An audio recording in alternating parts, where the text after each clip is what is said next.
everybody's looking to the Olympics. Do you think we're going to be doing as well as we think? Yeah, of course. Or I will lose my wager with Sam, and that's not good. No, I have to take her to the Masai Mara. Yeah, sure. I'll bet on your side, man. Excellent. The NSE 20 share index today has closed up. For this week, again, we're up cumulatively compared to last week. What's driving activity?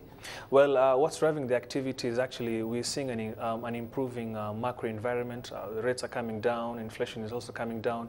There's a little bit of money amongst the investors' pockets. So we're seeing retail investors actually trooping back into the market, and actually the ones that are really pushing up the prices. Did we have a bit of excitement in the market today out of the numbers from KCB and the equity, especially yesterday? KCB perhaps, for instance, giving us a 48% jump in PBT to some uncharted territory. Yeah, sure. That always creates some activity, particularly for the stocks that are coming out with announcements. And we saw actually both stocks fed on that announcement, and they're up quite a bit this day. And so as we await for the other banking stocks to come through, we expect to see good performance as well, and a bit of activity in those stocks. Was it mostly selling activity or buying on KCB, for instance? It had 8.6 million shares traded today, and equity about 1.17 million shares traded. Yeah. Was it mostly buying or selling activity? Yeah, actually, a greater percentage of the market is on the buy side. Yes. There's still upside potential for those particular stocks. We think that for both of them that are trading on an average of about 22, yes. We think that they still have about 4 points up to hit the resistance level that we saw last May in 2012. Martin Madowo set the bar pretty high with those numbers. NIC is releasing today, next week, and a few others. Smaller banks comparatively, but if you look into your crystal ball, how are they likely to perform? Well, I'll tell you something. The market, we have a theory we call a cockroach theory. Yes. So just like you see a cockroach, when you see one cockroach, there are more cockroaches hiding. So the thing is, if the KCB and came out with such huge numbers, most likely other banks are going to follow with good, impressive numbers as well.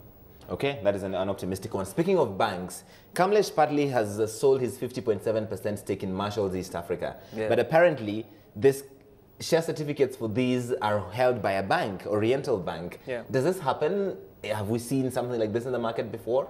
No, not actually, but this is quite an unfortunate story, because I like to look at it from this perspective that I think it's high time that CMA and the market itself need to make sure the process of moving from share certificates into digital certificates is expedited, because now some of these stories really they bring a lot of negativity to the market. However, just to answer your question, I think this is a move that can never happen.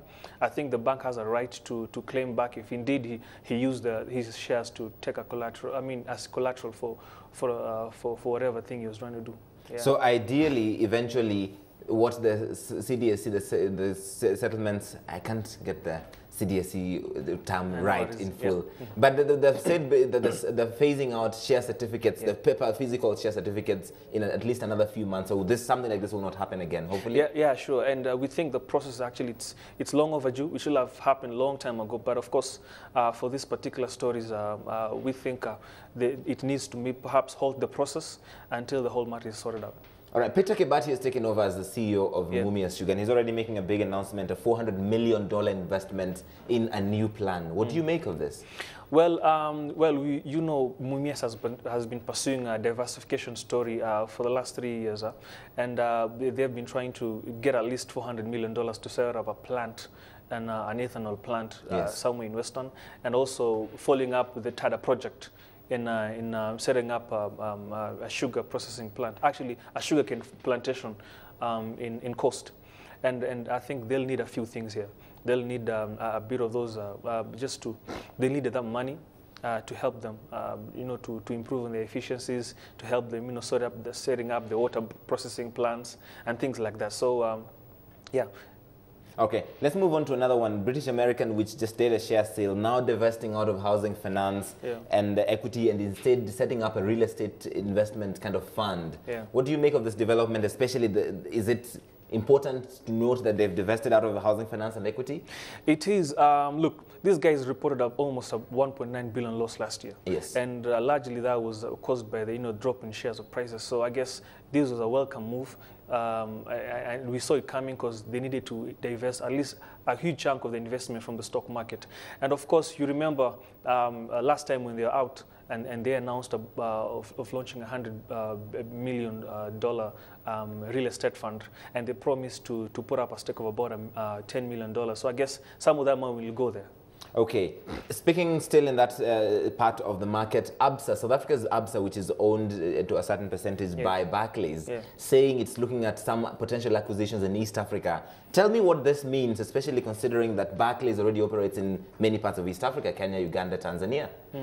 Well, for me, what I see is actually it tells that there are more opportunities in East Africa as a region itself. Look, these are the region that is actually performing when the rest of the world is dislocating, right?